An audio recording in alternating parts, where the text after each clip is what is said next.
So we are now going to welcome, I'm getting a note here about a guest who is supposed to come who, due to this inclement weather, encountered an accident, unfortunately, along the way. So what I'm going to do is welcome the president of the NAACP Providence branch, Jim Vincent.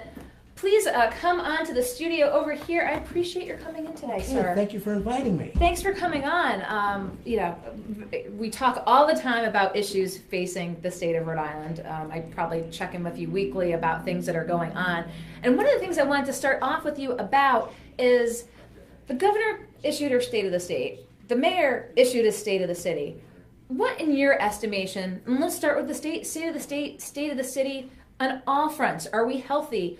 What needs to be improved? What's the Jim Vincent state of the state? Well, the state of the state is that we have to do more in terms of education. We have to definitely spend more time getting students ready for the new economy. Yep. That to me is so important, because if we're going to be viable as a state, we have to grow our way out. And the only way businesses are going to come into the state is if there's a trained, educated, and motivated labor force. So I look at the schools and I see the situation that they're in, and there's a lot to be desired. So if the mayor, governor, and anybody else can do something to improve our schools, I think that'll go a long way in terms of helping everybody. Mm-hmm. And talk to me a little bit, a few of the things that we've talked about, and one of the things that happened this week, you always are very much at the forefront of issues of diversity in many facets of this state. We've talked about the fact that the lack of diversity on the bench with the judges. And oftentimes folks, I've seen it, you've seen it in social media too, they want to push back. They want to say, well, you should just hire a judge based on merit. What does skin color have to do with it? What are your response when folks say things like that? My response to things like that is that people should hire judges based on merit. And merit is based on all colors and both genders. So if you really want to hire based on merit, then you would see a lot more judges of color on that bench, because some of the best minds in this country are people of color. So the fact that you can have only 3 judges out of 85 in a state as diverse as Rhode Island, you certainly are not looking for the best if that's the result. I mean, don't kid yourself. You know, the best come in every color, both genders. 3 out of 85, you're definitely not looking for the best. And you've talked, and when we discussed this too, you pointed to other states that have had other examples of high-profile judges of color. Minnesota, the chief of the Supreme Court of Minnesota is black. There's been 2 presidents of the Massachusetts Supreme Court that have been black. There's never been a judge of color on the Supreme Court, Workmen's Comp, Traffic Tribunal, and only recently there was the first black judge in family court in the history of that court. So we are woeful when it comes to the judiciary, and there's no excuses. Mm-hmm. There just isn't. And you continue to push on that issue. Continue to push, because it's an issue of fairness, and it's going to make our state better to have the best people there, not just certain people. And we've oftentimes talked as well about diversity in public safety ranks, police and fire. Currently, situation going on right now in East Providence that you are keeping tabs on in terms of their hiring or going through a class process there that is derailed, and you're keeping an eye on it because it looked like it was going to be a diverse class. What's going on? It was going to be a diverse class. East Providence has 3 firefighters of color out of maybe 112. They have a class coming in, everybody passed the test, of 12, of which 3 were of color. So, essentially we're going to double the firefighters of color. Then all of a sudden there's some kind of technicality that the city manager, the personal hearing board, the HR director, the city council, nobody knows what's what. So it really seems like there's some shenanigans going on.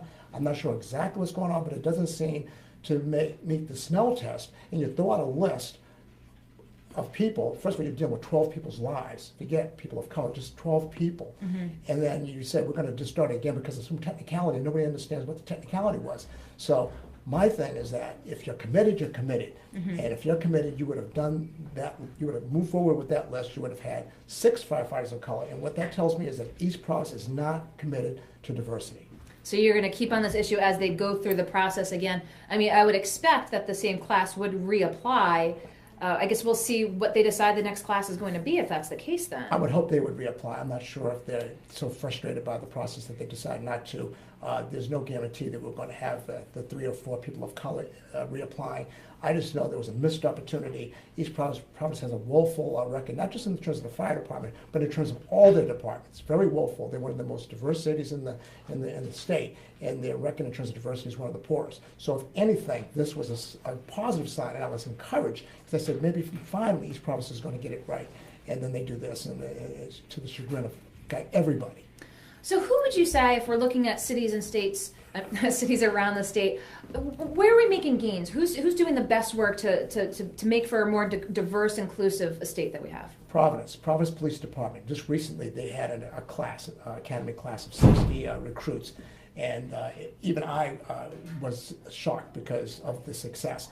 40 of the 60 are people of color, and then they have 7 white women. So when you look at people of color, it's 63%. When you look at people of color and women, it's 71%. That's a whopping statistic. That's in Providence. So the mayor, the public safety commissioner, and the chief of police deserve credit for working together with the community to make that happen. That can happen in Cranston. That can happen in Warwick. That can happen in Newport, Woonsocket, in Barrington. I don't care where. If people really want to make it happen, it will happen. Mm-hmm. Providence is a model of diversity. It shows what you can do when you really are serious about it. Mm-hmm. And talk to me, let's go outside the state. I've been asking guests who have been coming on this week about the Trump administration, been in office now for several weeks. First take? It's almost like one long Saturday Night Live skit. I can't believe half the stuff that's going on. I'm disappointed. I'm alarmed. You have people in there that I don't think are looking out for the best interests of our country, especially people of color. They've made statements all along to make themselves, known in terms of their feelings. So I'm cautiously pessimistic about the future. I know the NAACP is going to be fighting tooth and nail in terms of making sure that there's fairness in the system going forward. And I'm just really disappointed at all the different faux pas and all the missteps and all the inflammatory language.